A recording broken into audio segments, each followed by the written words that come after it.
ये तो ये क्या है? ये रेड कलर का है, ये किसका झंडा है? आपका? तो ये कैप और ये शर्ट किसकी है? ये भी आपकी है। ये शूज और ये पापा और आगे में सुनाओ आप।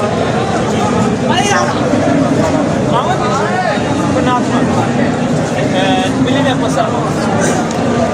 एक किसी सुना दो। एक किसी में नहीं आती आपको? भाई क्लास में पढ़ते हो, आपको एबीसी नहीं आती? तो सुना दो।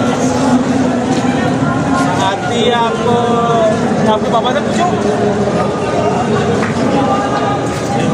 पापा पापा जी सुनाओ बेटा, सुनाओ।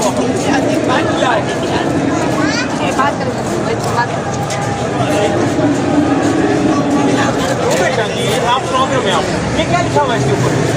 ये क्या बना हुआ है? बैट का पता? अच्छा बैट किसका लिखा?